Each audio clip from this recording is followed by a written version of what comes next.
യേശുവിൽ ഏറ്റവും അനുഗ്രഹീതരായവരെ, ഇന്ന് ശനിയാഴ്ച ഈ വർഷത്തിൻ്റെ സമാപന ദിവസങ്ങളിലേക്ക് നമ്മൾ വരുവാണ്. ഈ വർഷം അനുഗ്രഹമാകണം. പുതിയ വർഷം നമുക്കൊരു നന്മയായി മാറണം, അനുഗ്രഹമായിട്ട് മാറണം. അതിനുവേണ്ടി പ്രാർത്ഥിച്ചൊരുങ്ങുകയാണ്. നിയോഗത്തോടെ സ്വീകരിച്ചിട്ടുള്ള നിങ്ങളുടെ കുഞ്ഞുങ്ങൾക്ക് വേണ്ടിയുള്ള പ്രാർത്ഥന എല്ലാ ദിവസത്തെയും ഡെയിലി ബ്ലെസ്സിങ്ങിൽ ഓർത്ത് പ്രാർത്ഥിക്കുന്നുണ്ട്. മാർച്ച് മാസം വരെ ദൈവം അനുഗ്രഹിക്കട്ടെ. എല്ലാവരും സന്തോഷത്തോടെ ഇരിക്കാം. ജനുവരി 1, 2, 3 ദിവസത്തെ നിയോഗ പ്രാർത്ഥനയെക്കുറിച്ച് നിങ്ങൾ കേട്ടിട്ടുണ്ടോ?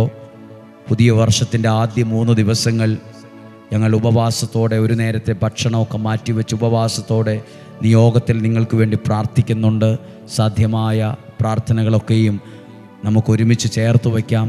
3 നിയോഗത്തിന് വേണ്ടി പ്രാർത്ഥിക്കുന്ന ഒരു വർഷമാണ് ഈ വർഷം. ദൈവമേ, അങ്ങയുടെ അത്ഭുതം ഈ 3 കാര്യത്തിലും എൻ്റെ ജീവിതത്തിൽ നടക്കണം. അതാണ് ഈ നിയോഗ പ്രാർത്ഥനയുടെ ലക്ഷ്യം. എൻ്റെ ഈ 3 കാര്യത്തിൽ ഈ വർഷം എനിക്ക് ദൈവത്തിൽ നിന്നൊരു അത്ഭുതം കാണാൻ ഇടവരണം. ദൈവത്തിൻ്റെ പ്രവൃത്തി, ദൈവത്തിൻ്റെ സ്നേഹം, ദൈവത്തിൻ്റെ കാരുണ്യം എനിക്ക് അനുഭവിക്കാൻ കഴിയണം. അതിനുവേണ്ടിയാണ് പ്രാർത്ഥിക്കുന്നത്. അതുകൊണ്ട് ഈ വർഷത്തിൻ്റെ ജനുവരി മാസം 1, 2, 3 ബുധൻ, വ്യാഴം, വെള്ളി ദിവസത്തെ നിയോഗ പ്രാർത്ഥനയ്ക്ക് ഒരുങ്ങുക, പ്രാർത്ഥിക്കുക. സാധ്യമായവർ എല്ലാവരെയും അറിയിക്കുക. ഇന്ന് നമുക്കൊത്തിരി പ്രതീക്ഷയോടെ ഒരു വചനത്തെ ശ്രവിക്കാം. സന്തോഷത്തോടെ ഇരിക്കാം, സമാധാനത്തോടെ ആയിരിക്കാം. പ്രതീക്ഷയോടെ നമ്മുടെ ശരീരത്തെ, മനസ്സിനെ ഒരുക്കി ഈ വചനം നമുക്ക് കേൾക്കാം. സങ്കീർത്തന പുസ്തകം 141 അധ്യായം 2, 3 വാക്യമാണ്. 2ാമത്തെ വാക്യം നമുക്കിന്ന് ശ്രദ്ധിക്കാം. സങ്കീർത്തനം 141, 2. കർത്താവേ, എൻ്റെ പ്രാർത്ഥന അങ്ങയുടെ സന്നിധിയിലെ ധൂപാർച്ചനയായും ഞാൻ കൈകൾ ഉയർത്തുന്നത് എൻ്റെ സായാഹ്ന ബലിയായും സ്വീകരിക്കണമേ. നമ്മുടെ പ്രാർത്ഥന നിസ്സാരമായ ഒരു വിലയില്ലാത്ത പ്രാർത്ഥനയാകുമെന്നല്ല. അത് എൻ്റെ പ്രാർത്ഥന ധൂപാർച്ചനയായും കൈകൾ ഉയർത്തുന്നത് സായാഹ്ന ബലിയായും. ഞാനും നിങ്ങളും പ്രാർത്ഥിക്കുന്നത് ദൈവകരങ്ങളിൽ ഒരനുഗ്രഹമുള്ള ഒരു കാര്യമായി ദൈവസന്നിധിയിലേക്ക് ധൂപം പോലെ ഉയരുന്നുണ്ട്. ധൂപം മുകളിലേക്ക് ഉയരുന്നത് പോലെ എൻ്റെ പ്രാർത്ഥന മുകളിലേക്ക് ഉയരുന്ന സമയമാണ്. പ്രിയപ്പെട്ടവരെ, ഡെയിലി ബ്ലെസ്സിങ്ങിൽ എല്ലാ ദിവസവും രാവിലെ ദൈവത്തിൻ്റെ വചനം കേട്ട് 1 മിനിറ്റ് പ്രാർത്ഥിക്കുമ്പോൾ എൻ്റെ പ്രാർത്ഥന, എൻ്റെ ജീവിതം ദൈവസന്നിധിയിൽ ഏൽപ്പിക്കപ്പെടുമ്പോൾ ധൂപാർച്ചന പോലെ എൻ്റെ പ്രാർത്ഥന, എൻ്റെ ആവശ്യങ്ങൾ ദൈവം ഏറ്റെടുക്കുന്നുണ്ട്. അതിന്മേൽ ദൈവത്തിൻ്റെ കടാക്ഷമുണ്ടാകുന്നുണ്ട്. ഞാൻ വിശ്വസിക്കുന്നു, ദൈവവചനം ധൂപാർച്ചനയായും സായാഹ്ന ബലിയായും ഉയരുമ്പോൾ സത്യം പറഞ്ഞാൽ എൻ്റെ ജീവിതം, എൻ്റെ കുടുംബം ദൈവസ്നേഹത്താൽ നിറയാൻ തുടങ്ങും. ദൈവികമായ ദൈവശക്തി കൊണ്ട് നിറഞ്ഞ ഒരന്തരീക്ഷം എൻ്റെ കുടുംബത്തിൽ രൂപപ്പെടാൻ തുടങ്ങും. ഇതൊത്തിരി പേര് പറഞ്ഞിട്ടുണ്ട്. ഡെയിലി ബ്ലെസ്സിങ്ങിൽ വചനം കേട്ടപ്പോൾ ഞങ്ങൾക്ക് അനുഭവിക്കാൻ കഴിഞ്ഞത്, ഞങ്ങളുടെ കുടുംബത്തിനകത്ത് ദൈവികമായ ഒരു അന്തരീക്ഷം നിറയുന്നത് ഞങ്ങൾ അനുഭവിച്ചു. ദൈവികമായ ഒരന്തരീക്ഷം. അതായത് അപ്പോൾ ഞാൻ അവരോട് ചോദിച്ചു, എന്താണ് അതിനു മുമ്പുണ്ടായിരുന്ന അന്തരീക്ഷം? 1 പറഞ്ഞാൽ 10 തിരിച്ചു പറയുന്ന ഒരന്തരീക്ഷമാണ്. എന്തു പറഞ്ഞാലും ഇഷ്ടപ്പെടത്തില്ലാത്ത അന്തരീക്ഷമായിരുന്നു. പെട്ടെന്ന് വഴക്കുണ്ടാവുമായിരുന്നു, പെട്ടെന്ന് ദേഷ്യം ഉണ്ടാകുമായിരുന്നു, അസ്വസ്ഥതയായിരുന്നു. ഒരു വിഷമമാണ് വീട് നൽകിക്കൊണ്ടിരുന്നത്.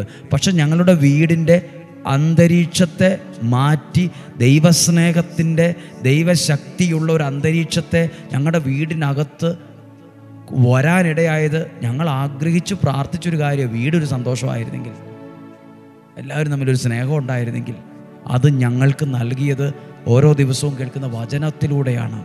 ഞങ്ങളത് മുടക്കാറില്ല. പ്രിയപ്പെട്ടവരെ, വചനം പറയുവാണ്, കർത്താവേ, ഞങ്ങൾ കൈകൾ ഉയർത്തുന്നത് ഞങ്ങളുടെ സായാഹ്ന ബലിയായി സ്വീകരിക്കണമേ. ഞങ്ങളുടെ പ്രാർത്ഥന ധൂപം പോലെ സ്വർഗത്തിലെത്തണമേ. ഡെയിലി ബ്ലെസ്സിങ്ങിൻ്റെ ഭാഗമായി വചനം കേട്ടുകൊണ്ടിരിക്കുന്ന പ്രിയപ്പെട്ടവരെ, ലക്ഷക്കണക്കിന് ആളുകൾ, ലക്ഷക്കണക്കിന് വ്യക്തികൾ വിവിധ ദേശങ്ങളിൽ, കുടുംബങ്ങളിൽ ഒക്കെയും ഇരുന്ന് വചനം കേൾക്കുമ്പോൾ ഞങ്ങൾ പ്രാർത്ഥിക്കും, കർത്താവ്, ഈ ജനത്തിൻ്റെ പ്രാർത്ഥന ധൂപാർപ്പണ പ്രാർത്ഥന പോലെയും സായാഹ്ന ബലി പോലെയും അങ്ങ് സ്വീകരിക്കണമേ. ഈ ജനത്തിന് വേണ്ടി ഞങ്ങൾ കരങ്ങൾ ഉയർത്തി പ്രാർത്ഥിക്കുന്നു. ഞങ്ങൾ അവരെ അനുഗ്രഹിച്ച് പ്രാർത്ഥിക്കുന്നു. ഈ ഡെയിലി ബ്ലെസ്സിങ്ങിൻ്റെ ഭാഗമായി 1 വർഷത്തോളം ഞങ്ങളോട് കൂടെ നിന്ന ഓരോ വ്യക്തികളെ, കുടുംബങ്ങളെ നന്ദിയോടെ ഓർത്ത് പ്രാർത്ഥിക്കുന്നു. ഞങ്ങളുടെ പ്രാർത്ഥന സായാഹ്ന ബലി പോലെയും ധൂപാർപ്പണം പോലെയും അങ്ങ് സ്വീകരിക്കണമേ. ഞങ്ങളുടെ പ്രാർത്ഥന നിരസിക്കരുതേ. അത് സ്വർഗത്തിൽ വിലയുള്ള പ്രാർത്ഥനയാണ്. എന്തെങ്കിലും സങ്കടങ്ങളും വേദനകളുമായിരിക്കും നിങ്ങൾ പ്രാർത്ഥിക്കുന്നത്. ചില രോഗാവസ്ഥകൾ കാണും, ദൈവം നിങ്ങളെ വിടുവിക്കും. ദൈവത്തിൻ്റെ അത്ഭുതങ്ങൾ നിങ്ങൾ കാണും, ദൈവത്തിൻ്റെ ശക്തി നിങ്ങൾ അനുഭവിക്കും. ഹല്ലേലൂയ. ഒരു നിമിഷം, ഇന്ന് ശനിയാഴ്ചയാണ്. എത്ര പേര് ഈ വചനം കേൾക്കുമോ? എത്ര പേര് ഈ വചനം ഏറ്റെടുക്കും? അതൊന്നും എനിക്കറിയില്ല. പക്ഷെ ഒരു കാര്യം അറിയിക്കുവാണ്, കേട്ട ഓരോരുത്തരും ഈ വചനത്തെ സ്വീകരിക്കണം. നമ്മൾ ജനുവരി മാസം 1, 2, 3 തീയതികളിൽ പ്രാർത്ഥനയോടെ ഒരുങ്ങി നടത്തുന്ന 3 ദിവസത്തെ നിയോഗ പ്രാർത്ഥനയുണ്ട്. ബുധൻ, വ്യാഴം, വെള്ളി. ആ ദിവസങ്ങളിൽ നിങ്ങളോടൊരു കാര്യം പറയാനുണ്ട്.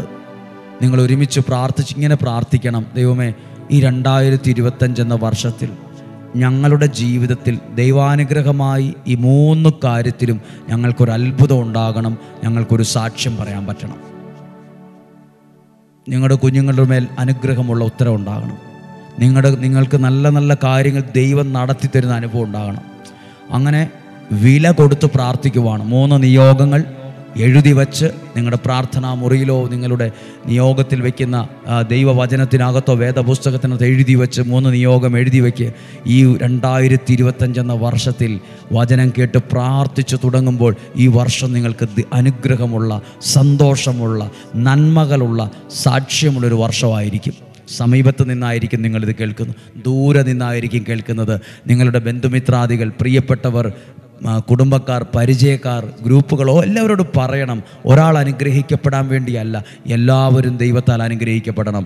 ഒരാൾ എവിടെയെങ്കിലും രക്ഷപ്പെടാൻ വേണ്ടിയല്ല, എല്ലാവരും സർവശക്തനായ ദൈവത്തിൻ്റെ കരത്താൽ സാഹചര്യങ്ങൾ മാറി രക്ഷപ്പെടണം.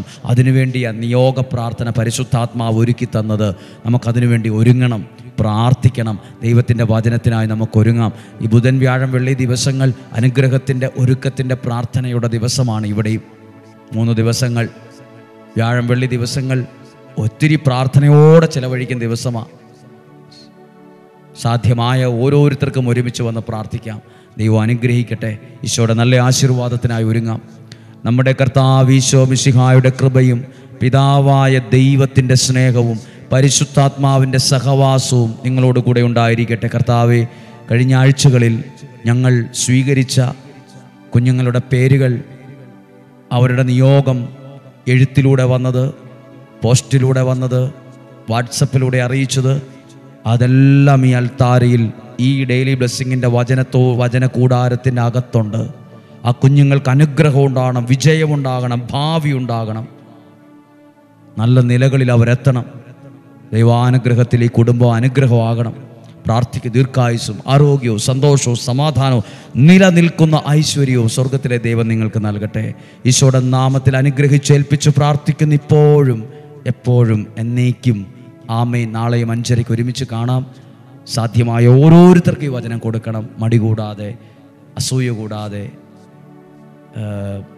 ഒരു സ്വാർത്ഥത കൂടാതെ, തുറന്ന മനസ്സോടെ ഈ വചനങ്ങൾ കേൾക്കട്ടെ അനേകർ. അത് നമ്മളിലൂടെ ആയിരിക്കട്ടെ. നമ്മുടെ ഫോണിലൂടെ വേറൊരാൾ വചനം കേൾക്കാൻ ഇടയാകുമ്പോൾ അതൊരു സാക്ഷ്യമാണ്, അതൊരു സുവിശേഷ വേലയാണ്. അതിന് പ്രതിഫലം ദൈവമാണ് തരുന്നത്. ദൈവം അനുഗ്രഹിക്കട്ടെ. നാളെ 5:30 കാണാം. കാണുന്നത് വരെ ഉള്ളം കയ്യിൽ സ്വർഗത്തിലെ ദൈവം എന്നെ നിങ്ങളെ സൂക്ഷിക്കട്ടെ. ആമേൻ.